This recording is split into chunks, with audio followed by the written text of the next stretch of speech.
Perkenalkan, kami dari kelompok 9. Di sini kami akan mempresentasikan tentang gelang Simpai Dayak. Kami beranggotakan ada Azahra, kemudian Eka Ridayani, Mauizah, kemudian Muna, dan saya sendiri. Di sini saya akan membacakan latar belakangnya. Indonesia sendiri memiliki kekayaan budaya yang tercermin dalam berbagai kerajinan etnik. Namun, pada zaman sekarang, minat generasi muda terhadap budaya lokal itu semakin menurun akibat adanya modernisasi dan perubahan nilai sosial. Banyak kelompok masyarakat seperti ibu rumah tangga yang tidak memiliki penghasilan, kemudian remaja yang putus sekolah, dan warga pedesaan yang sebenarnya mereka memiliki keterampilan, tetapi mereka masih tidak punya wadah untuk mengembangkan potensi tersebut menjadi sumber ekonomi. Nah, dari situasi inilah yang melahirkan gagasan kewirausahaan sosial Gelang Simpai Dayak tadi, sebuah bisnis yang berbasis budaya dan pemberdayaan masyarakat. Gelang ini tidak hanya bernilai estetika, tetapi juga mengandung makna persaudaraan dan solidaritas masyarakat Dayak. Melalui inisiatif ini, diharapkan sekali masyarakat lokal itu dapat memperoleh kemandirian ekonomi, sekaligus berperan dalam pelestarian budaya dan lingkungan melalui penggunaan bahan alami yang berkelanjutan. Di sini saya akan menjelaskan tinjauan pustaka dan deskripsi usaha. Yang pertama yaitu tinjauan pustaka. Kewirausahaan sosial adalah bentuk kegiatan usaha yang menggabungkan tujuan ekonomi dan sosial. Menurut D1998, wirausaha sosial adalah agen perubahan dalam sektor sosial yang menciptakan nilai melalui inovasi, adaptasi, dan pembelajaran berkelanjutan. Beberapa teori yang digunakan yaitu teori nilai sosial, teori inovasi sosial, teori triple bottom line, dan teori pemberdayaan. Yang kedua yaitu deskripsi usaha. Gelang Simpai Dayak merupakan aksesoris etnik yang mempresentasikan identitas budaya Dayak serta menggambarkan ikatan, solidaritas, dan kearifan lokal. Usaha ini dikembangkan tidak hanya untuk menghasilkan produk bernilai ekonomi, tetapi juga untuk mendorong pemberdayaan masyarakat dan menjaga keberlanjutan tradisi. Dari program ini akan menjadi usaha sosial berbasis budaya yang berkelanjutan serta mampu memperkenalkan seni Dayak ke tingkat nasional dan internasional. Nilai sosial yang dihasilkan mencakup pemberdayaan ekonomi masyarakat lokal, pelestarian budaya melalui motif tradisional, kepedulian lingkungan melalui penggunaan bahan ramah alam, pendidikan sosial melalui pelatihan kreatif, serta penguatan solidaritas sosial yang tercermin dari filosofi Gelang Simpai. Materi selanjutnya akan disampaikan oleh teman saya, Eka Ridayani. Oke, saya akan melanjutkan PPT dari teman saya Imau. Di sini ada analisis pasar. Di sini ada 4. Pertama ada segmentasi pasar, terus ada strategi pemasaran, target pasar, dan analisis kompetitor.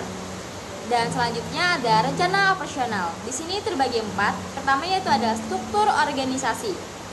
Struktur organisasi usaha Gelang Simpai Dayak disusun secara sederhana, menyesuaikan skala usaha kecil menengah UMKM. Pembagian tugas dilakukan agar setiap anggota memiliki tanggung jawab yang jelas dan sesuai bidangnya. Terus ada lokasi dan fasilitas. Nah, di lokasi ini usahanya berada di Banjarmasin, Banjarbaru, dan Kabupaten Banjar, Kalimantan Selatan, yang dekat dengan sentra perajinan area wisata budaya. Nah, pemilihan lokasi ini strategis karena mudah dijangkau bahan baku lokalnya, dekat dengan para wisata dan konsumen potensial, dan memiliki akses transportasi yang memadai untuk pengiriman produk. Terus ada proses produksi. Nah, di proses pembuatan Gelang Simpai Dayak dilakukan dengan menggabungkan teknik tradisional dan modern agar tetap menjadi keaslian budaya agar menjadi keaslian budaya namun mengikuti tren pasar. Terus ada manajemen sumber daya manusia. Nah, di manajemen sumber daya manusia ini dilakukan untuk mengatur atau pembagian tugas, pengawasan kerja, serta pelatihan bagi pengrajin agar kualitas produk tetap terjaga. Oke, selanjutnya akan disampaikan teman saya Anggi. Selanjutnya, saya akan menjelaskan rencana keuangan dari usaha yang kami jalankan. Yang pertama, ada rencana pengeluaran. Kami menjalankan usaha ini dari memiliki beberapa pengeluaran utama. seperti bahan baku, upah pengrajin, biaya kemasan dan label, listrik dan air, serta promosi, biaya internet dan komunikasi. Semua pengeluaran ini dihitung agar usaha bisa berjalan secara efisien dan keberlanjutan. Yang kedua, ada sumber pendanaan. Sumber pendanaan usaha kami berasal dari beberapa hal, yaitu modal pribadi, keuntungan usaha yang akan diinvestasikan kembali, bantuan dari pemerintah atau program UMKM atau kemitraan dengan investasi lokal, serta pendanaan komunitas. Yang ketiga, ada rencana pendapatan. Pendapatan utama kami berasal dari penjual gelang Simpai Dayak. Penjual dilakukan secara langsung di toko dan di pameran, serta secara online melalui marketplace dan media sosial. Misalkan asumsi harga satu gelang adalah sekitar 30.000. Dalam satu bulan kami memproduksi sekitar 200 gelang, dan rata-rata yang terjual sekitar 85%.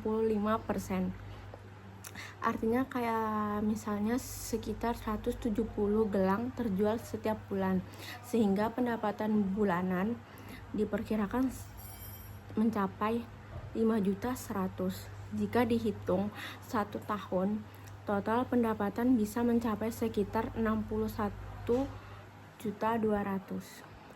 Slide selanjutnya ada dampak sosial. Yang pertama ada pemberdayaan ekonomi lokal. Usaha ini membantu memberdayakan ekonomi masyarakat lokal, khususnya para pengrajin, dengan membuka lapangan kerja dan menambah penghasilan mereka. Yang kedua ada pelestarian budaya dan kearifan lokal. Melalui program Gelang Simpai Dayak, kami ikut melestarikan budaya dan kearifan lokal agar tetap dikenal dan tidak hilang oleh perkembangan zaman. Terus yang terakhir ada dampak sosial terhadap generasi muda. Usaha ini juga memberi dampak positif bagi generasi muda dengan menumbuhkan rasa bangga terhadap budaya sendiri, serta mendorong kreativitas dan semangat berwirausaha. Selanjutnya disampaikan oleh Muna.